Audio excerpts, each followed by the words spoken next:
It's more than a little bit. It really is, the fact that you're there. And I truly, believe that laughter is the best medicine, and you are out there as one of the giant pharmacists of this medicine. I love that we give. I love that you said that.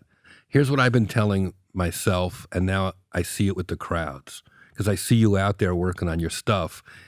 Comics, we go to the gym. Right. Laughter's the best medicine. We've all heard that, Howie. And people go, well, how can you still do it with cancel culture? I go, that's all bullshit. If laughter's the best medicine, would you ever want who wants their medicine watered down? You want your medicine potent, name brand, full dose. And it's working. Well, I agree, but it works in front of the audience. I do personally have a fear of getting canceled, and you walk that edge even harder, because an insult could be taken out of context, or even not that that's something that you even care about, but even referring to somebody as a different the things that they're looking at now, or the things that you or I might have done 15 or 20 years ago, a tweet, a video, a sketch we were in. Right. It could come up, and then you're just canceled. Do you not think about that, or you don't give a shit? I do give a shit, not because I'm worried about getting canceled. It's more because I don't like to hurt people's feelings. That eats at me. The roast master general says, which is interesting. Yes.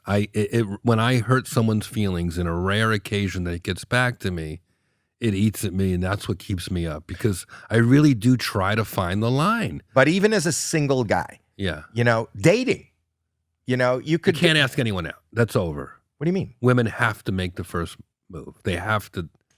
Guys I can't. I don't know how to do it anymore. So if a woman wants to go out with you, she has to tell me, or she has to flirt. She has to tell me something. And it's really a problem. It's really hard. And what about you misreading what you think is a It doesn't signal? happen, because I'm not doing it. I just can't. It's just too scary.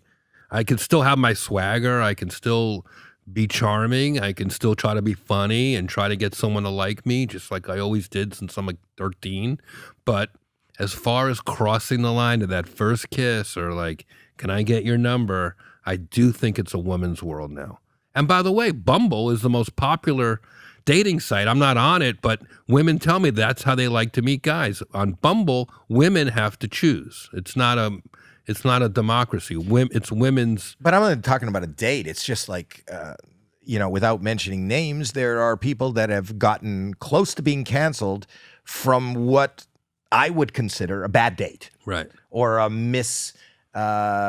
calculation of what they thought was a signal. Right. Which happens. It's just two people who don't really know each other, and you think that's what they meant. On another note, just changing directions. It's fun talking about this stuff. It is. I love sitting down with you and being able to air it out. Well, I'm really scared. I'm scared because I happen to be on what is considered, and I love my job there at America's Got Talent, but it's a broadcast network, and it's ad supported, and so I feel like so fucking stifled all the time. It's because you're on social media, and you're popular on social media, and that's where most of this shit goes down.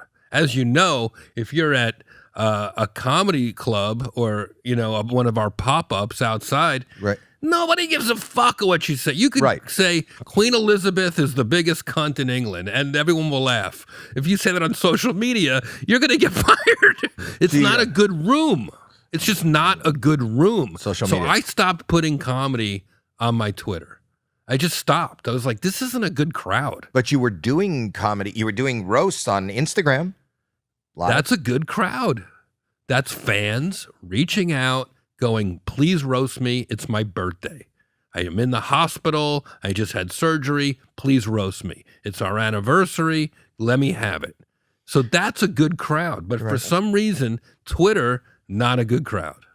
Wow. In the beginning, you remember, we'd write a joke and you'd see it got 1,000 retweets, and this is such a and only look what happened to Gilbert on Twitter. And those were people who were angry who don't follow him. Bro, I know. How can you get mad at a joke that you're not at? If I do a joke at the Comedy Store and someone at the Improv gets offended, what world are we even in anymore? My little theory there is that the company that fired him, they were probably paying too much money. Yeah. They looked for an excuse to get rid of him. And they have the exact same character that sounds exactly like Gilbert still, and that's probably somebody just working for scale. Don't you think? I got the call right when Gilbert's a good pal of mine. I just spent days with him and his family in Florida on the beach. Isn't he great? I love Gilbert with all my heart, and I love his wife and kids. I got an email. I got an audition for that fucking duck that he got fired for. And I sent Gilbert the email. You sent Gilbert the email. Of course. I go, Gilbert, I'm going to take your job. Of course, I didn't even audition. But it just made me crazy what hypocrites they were. They're going back to another roast comic for an audition after what they just publicly hung him out to dry. They made him apologize to get paid and then still fired him. It's amazing. It makes me crazy. But that's scary. From the time that I started, the safety net was a joke. It's a joke. Like, even if you weren't in this business, if you said something and somebody turned around and they were offended by what you said, or you might be getting in trouble, the safety net was, I was just joking. I was joking. And if they believed that it was just a joke, it was okay. But now they take the joke as hard as they take a direct bullet to between the eyes. And that's not what it's meant to do. It's meant to diffuse those bombs. It's meant to take the pain out of life. And it's like, that's not funny. You can't joke about that. Of course you can. Well, there's never too soon. There's never, but not in the world of comedy, amongst us. And there's nothing that's off limits. There really isn't. There is to the public, to the general public, but really, real comedy comes out of tragedy and darkness. When 9/11 happened, I remember being in New York, and it was a big thing with Dave Chappelle and his wife and baby evacuated the Soho Grand to my apartment in the Village.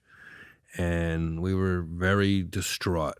Like, what are we going to do? Is comedy over? And within 24 hours, we were like, do we need to cancel the Hugh Hefner roast? And I called my manager at the time, Bernie Brillstein, a comedy legend who'd seen it all, I thought. I said, Bernie, like, what do you think's going to happen? And he's like, I don't know, kid. I don't know. And when the old guys don't know what the fuck's going on, I start to go, wow, we're in new, uncharted territory here. And of course, New York's resilient, the world's resilient, and we all started joking within a week. And by the way, there's a great documentary on Vice right now called Too Soon, Comedy After 9/11. I got to check that out. You'll love it. It's all about that time. Gilbert did the joke at the Friars Club, right? We did the Hugh Hefner roast, and I was a producer on that show, so I had to write a letter to the Friars Club, to Hef, and to Comedy Central saying, they wanted to pull the show. No one wanted to fly in from L.A. The venue needed to know what we were doing, and was this appropriate? And we were supposed to have an after party. And I said, let's take the after party, make it a fundraiser for the Twin Towers Fund. Let's put on tuxedos, go to the Hilton, and do the show. And if you don't do the show, the terrorists win. And that was not a cliche back then. It really meant something. Like, you were the first person to say that. I felt like that was the first event that was like a real, because Hugh Hefner, everything the terrorists could hate about America, free speech, sex, Hef, maybe that's was the epitome of America. The epitome of all that. I don't know if the excess is the right word, but let's call it freedom. Yes. And it wound up being a cathartic fundraiser for something that was important to us. So I think comedy, besides just making us feel good, it can actually do good in the world.